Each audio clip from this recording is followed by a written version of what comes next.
Hey Tribe, happy Friday and welcome to an all new real estate news brief. And in this story brief, we've got a report on the strength of the economic rebound, a forecast on 2030, that's right, 2030 home prices, and the primary reason that people are looking for new homes right now. Let's begin with economic stories here from the most recent few days. We begin with economic stories from this past week. It has been a volatile week, like I am sure you know.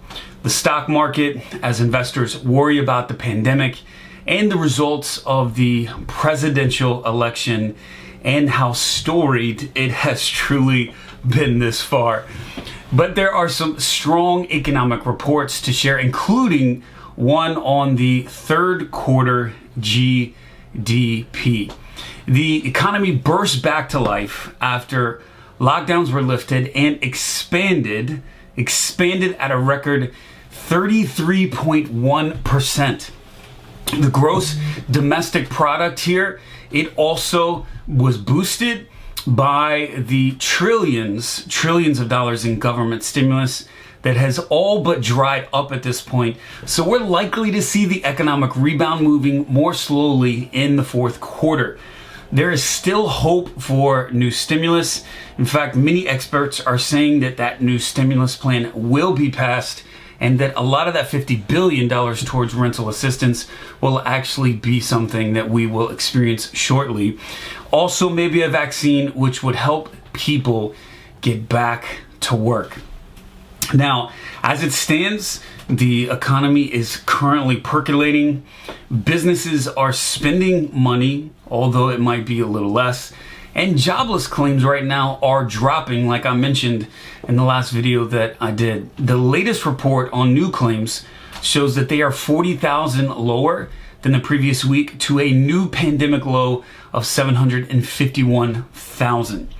Continuing claims were also lower, but there are several ways to collect unemployment benefits.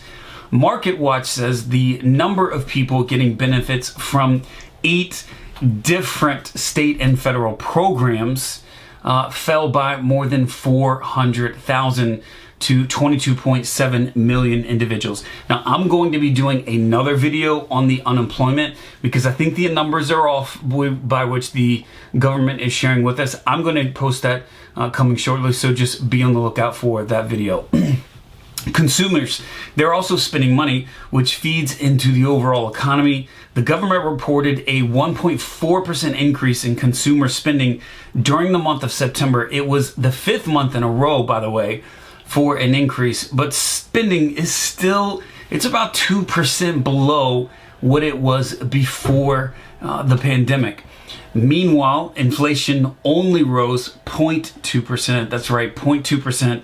And that doesn't really move the needle much on a 1.4% yearly rate of inflation. So we're good to go. Now, new home sales, they're still up.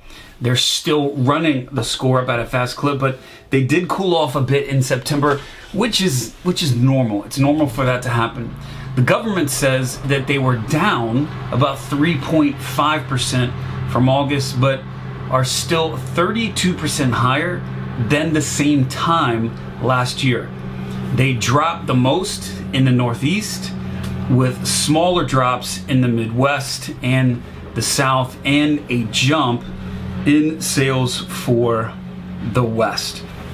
So overall, we are seeing still that frenzy continue, although we've cooled off a little bit. But now with interest rates lower, we're looking at a possible uptick. Now, home sales were down a bit, but prices went in the opposite direction. So the S&P CoreLogic Case-Shiller National Home Price Index reports that August prices, get this, rose at the fastest pace in 2 years. On a year-over-year basis, they were up 5.7%. The 20 city index was up 5.2%. So we're seeing a home price increase, which fits the 10x rule, which we've talked about. Anytime the interest rate drops a percent, you're seeing a increase in 10% in overall purchase price. Federal Housing Agency also issued a home pricing report that shows the biggest price gain in 29 years. It says they rose 1.5% from July to August for an annual 8% rate of growth. The National Association of Realtors issued a different kind of home price report. It's a home price forecast for the year, get this, 2030, that's right, 2030. And based on the rate that prices rose over the last year to a September median of 311,800, NAR expects them to increase about 49% over the next 10 years to about $382,000, which goes to show, again, real estate is a great place to park your money. They will vary from state to state, however, with the highest prices expected in California. But for the Maryland, DC, Virginia area, you're looking at a pretty steep increase that would be aligned with the numbers that we just talked about. There are mixed reports on how consumers feel about all of this. The conference board says that consumer confidence slipped a bit in September, understandably so, while the University of Michigan reports an increase in its consumer sentiment index. Now, all that to say, let's now talk through mortgage rates, because this is important, because like I just said, anytime you see a reduction by a percentage in interest rate, you see typically a 10% increase in what homeowners can afford and what they pay for homes, which is why you see sharp appreciations. Mortgage rates are holding steady. Freddie Mac says the average 30-year fixed rate mortgage was up just 1 basis point to 2.81%, which is still crazy. The 15-year was down 1 basis point to 2.32%. Now, as I am recording this video last night, it reduced again. The average 30-year is 2.73% right now. Now, in other news-making headlines, we've got a third quarter drop in home ownership. There was a drop in third quarter home ownership that was noted and is important for you to know, from 67.9% to 67.4%. Both those numbers are higher than last year during the third quarter. Home ownership is the highest in the Midwest and in the South, where homes are affordable. It's 71.2% in the Midwest and 70.8% in the South. In the Northeast and the West, it's right around 62%. All those things are encouraging, and the rate of home ownership increased for all age groups. But if you had to take a guess, what would you say the biggest age group was where we saw the biggest jump happened? Well, if you guessed among younger buyers, well, it currently stands at 37.5% for people 35 and younger. People over age 65 claim the highest home ownership rate of 80.7%, but the biggest jump was with the youngins, the 35 and under crew.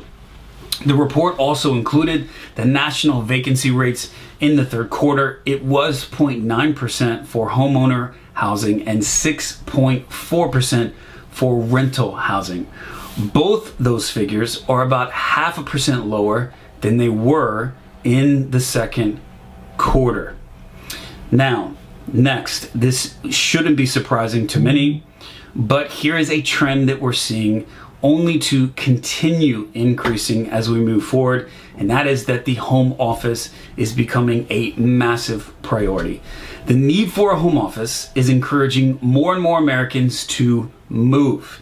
In a survey by LendingTree, 27% of the participants say that they may move in the next year to accommodate their new work from home lifestyle. LendingTree's chief economist says that the demand for home office space and space in general is driving up sales of larger homes faster than smaller homes. And this would be consistent with one of the things that I'm seeing in the market here. As we have more and more homes hit the market, the ones that do have spaces for home offices are going far faster than the ones that don't. Now, the survey included responses from both homeowners and renters, and it found that younger adults were more creative about where in the home they were able to work. Surprise, surprise. And almost half of the millennials said that they work from their bedroom, living room, or even the kitchen table. A majority of renters say they work from their living rooms and other rooms. Now, this is the weekly report here for the week ending in November 6th, Friday, November 6th. I hope all of you have a phenomenal weekend, and I'm hoping that these stories and this news helps you do one thing, and that's why I post these videos, to help you multiply and protect your wealth gladly, emphasize gladly, through real estate. Hope you all have a great weekend, and until next week, thanks for watching, and I'll see you then. Take care.